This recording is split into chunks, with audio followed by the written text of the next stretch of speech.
Stop, please. Afternoon, David. Good to see you. Aye. We'll start with the transfers, if I may. Any business that's potentially happening for West Ham fans to get excited about? No, not at the moment. No, not that I can think of.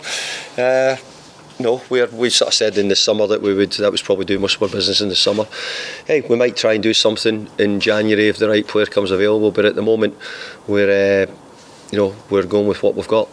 You've been linked with a striker at Sevilla, Youssef Nasiri. Mm-hmm. Is he a player you've been looking at or be keen to bring to the club? It's a player we've been looking at for a few years, not just recently.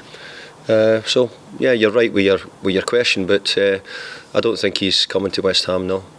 And in terms of players potentially departing, there's been a little bit of a rumour about a couple of your players leaving. Craig Dawson to Wolves, is he a player that potentially could leave in this window? I don't know, but we've had an offer from Wolves, so at the moment, no, we've not accepted it. But that's about as much as I can tell you. Is it expecting that he may leave in this window, though they put one offer in? No, I've got no idea, not at the moment, no. And there's been a little bit of talk about Mikel Antonio potentially leaving. He's obviously been a key player for West Ham for a number of years. Yeah. Would you be open to him leaving, or is? No, we've had no offer, or we've had no inquiry, so I don't know where that's sort of grown legs from. But nevertheless, no, Mick's really important to us. And you can see him staying until the summer at the least. I think he's got a 2-year contract, Mick, so he's here for a while. Clearly a positive result in the FA Cup, first win in 7 matches. How much has that given everyone a real lift around the place? It was a terrific result for us because Brentford's not an easy place to go and win. As all teams are proved, we found it hard against them in the league the week before as well. So to get a result against them was good. Yeah, so we're pleased that you want to be in the cup competitions. We're in the European competition. We're in the cup competition here. So no, long may that continue. Up next, Wolves. Through your analysis, what have you seen perhaps that Julian Lopetegui has done differently in the short space of time that he's been a manager? Because he certainly seems to have turned things around very quickly. I think Wolves have always been a good team. I think they've had some really good players in their lineup over many years. We played against them last year when he was manager of Seville, so we've got an idea of what his traits and what his style was then. I see little bits of it at the moment, and look, they're beginning to grow. They're looking as if they're making a few signings as well, Wolves, so they're trying to add to what they're doing. But it's always been a difficult game at Wolves, and over the years they've had a good team. They've only scored 5 home Premier League goals this season, but could they be dangerously underestimated because of the type of football they're playing at the moment? Well, I think always when you're getting told that, you're always worried about it, because you're always saying hopefully it doesn't change, the luck doesn't change, but we've got to try and make sure we keep them out, score goals ourselves, and try and pick up all 3 points. And just the final one from me. In 2004-05 you took Everton into the Champions League, and the following season you finished 11th. Was that a transitional season for you while you were rejuvenating and rebuilding that Everton side? And is this perhaps something similar happening at West Ham? You've had 2 incredible campaigns. This season hasn't gone to plan, but is this a period where you're rebuilding to go again? I think it quite often happens. You see teams winning the Premier League and they find it quite difficult the next year to win it back to back, and it's only just recently happened, but it's not been something which happens very often. I think for clubs like ourselves, like West Ham, and even my time at Everton, while you're growing it, while you're trying to improve it and bring in new players and quite a bit of movement, it can take a bit of time. And I remember the period really well. We got to finish 4th and ended up getting a playoff game in the Champions League, and we didn't quite get through against Villarreal. But it happens. Sometimes it happens the following season. It can be difficult to go again. And to be fair, we've had probably 2.5 really good years, and we're just finding it a bit tougher this year. And then the following season you finished 6th in the Premier League again, so you went from 4th to 11th to 6th, and that was that process which perhaps is happening here at West Ham. Well, I said at the start when I came in here, it quite often happens. If you think it's a one way, you can just keep going up all the time. It's very, very difficult to do that. There has to be bits along the way, and that's when you need a bit of patience. You need people to stick with you when it's not quite so good, and I have to say that's just the way it is. I think when you're building, unless you've got so much money that you can go and buy everything you need every year, in every window you have a bit of a dip you can keep buying. When you're not a club like that, you need to sort of build a team and and it goes stage by stage. Thank you. Roger. PLP. Hi David, just looking ahead not just to this game but also beyond that, Everton as well. You look at these couple of fixtures that are coming up now, and given where all the teams involved are in the table, is this a real pivotal period in terms of an opportunity to put a real cushion between yourselves? It's an opportunity for all the teams, isn't it? Not just us. I'm sure they'll be asking the same questions at the Everton press conference, or asking the same press at the Wolves press conference. So yeah, it's a great opportunity for us, and we have to try and take it. Looking at some of the stats going into this one, just a couple of things that I've picked out doing some of the reading. A lot of your stats this season are quite similar, if not better, than last season in terms of crosses, interceptions, tackles, and so on. Yeah. But the results have been different. Yeah. Do you look at that and think we're actually not doing too much wrong?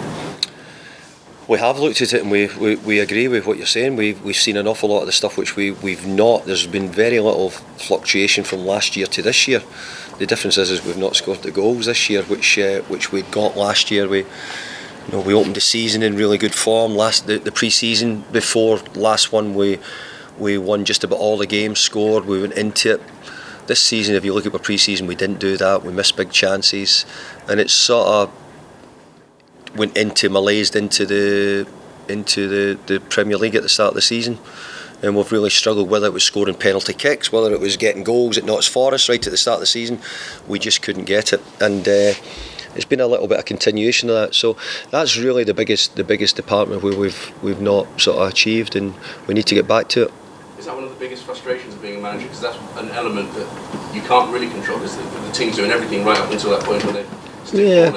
Well, we've got to. We know that we are in control of it. We're the coaches, we're the managers, so we take responsibility for it. So, we're supporting the players. We try to give them as much confidence. But even our wins. We're winning narrow. Last week we win. We shot from outside the box, which was a screamer. So we're needing to find ways of scoring more goals and maybe creating even more than we were doing last year. One of the other things that came up is that the last 4 goals conceded have begun with throw-ins. Is that something that you pick up on? You notice? Yeah, we certainly do pick up on it. We were really disappointed with certainly the 2 in the league game against Brentford. We were incredibly disappointed, and then obviously we had it the same as well in the other game. So at Arsenal, so we were really disappointed with that. Just in terms of the team, and there have been injuries throughout the season, getting people back now. Nayef Aguerd's come in. Are you starting to see him as someone that's really going to start establishing himself? Yeah, well, you've got to remember, I think he's played 1 full Premier League game, maybe 2 possibly. So it's really early days for him. So we would have hoped that by now he would have had the best part of 15, 20 games under his belt, but obviously because of his injury he's not been able to do so.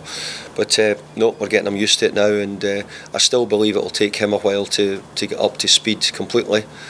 But I think it's the same for nearly all the players joining the Premier League at the moment. It's taking them a little bit of time to settle in. And just finally, picking up on what Mark was asking about Craig Dawson as well, possibility of him going, would you prefer to have someone in before you consider letting him go? Well, we've got 4 other centre-halves at the moment, so we're pretty well covered in that area, and at the moment we've not said that we are doing anything, and we've not said that we're not. We're just telling you that we've had an offer. BBC London.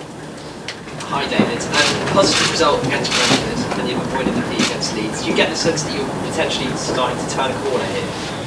Yeah, I think we have been. I think at the start of the year we always said, look, let's get a new year going. So we've started the new year pretty well, so we've got to try and keep that going.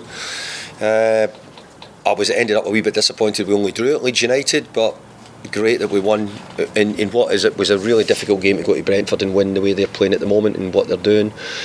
So it was a good result for us to get through in the cup. At the moment we've got the supporters have got something to cheer about with a couple of cup competitions to be looking forward to in the second half of the season. Now we need to do the job in the league and get ourselves in a much healthier position than we're in at the moment. We're only halfway through the season, there's still a long way to go. Mm-hmm. But do you already get the sense that the game against Leeds, the Wolves, the upcoming game against Everton, these aren't necessarily the games that you can't lose, but that you must win, but you can't? Do you feel that you can't lose these games? Yeah, there's a little bit. I mean, I think that you might correct me here. What I'm saying is, I think we've got 6 games in January. I think 5 have been away from home. We've had 1 at home since in January. You know, it's very rare you get a level of amount of away games that we've got. So we've been away to Leeds, we've been away to Wales, we've been away to Brentford in the Cup. You know, so been away to Arsenal recently. So we've had a real bundle of games away from home. So from that point of view, I think that hopefully we can keep picking up the points away from home. We've got to pick up something if we can, and you know, hopefully when we get back to the London Stadium in the coming weeks, we'll be able to show it. And just lastly, just a word on Sebastian Aller's return to training. Having 6 months ago been diagnosed with cancer. Yeah. You coached him, and I know you coached Alan Stubbs shortly after he come back. Yeah. Similar illness. Do you just have any words of advice or anything? Well, I don't have any words of advice regarding their illness or what they've had, but I have to say that, you know, I'm really pleased. Seb was a great lad, and I really enjoyed working with him. And you know, it was incredibly sad. He'd just got his move. He'd done so well when he went to Ajax, and he got his move to Germany.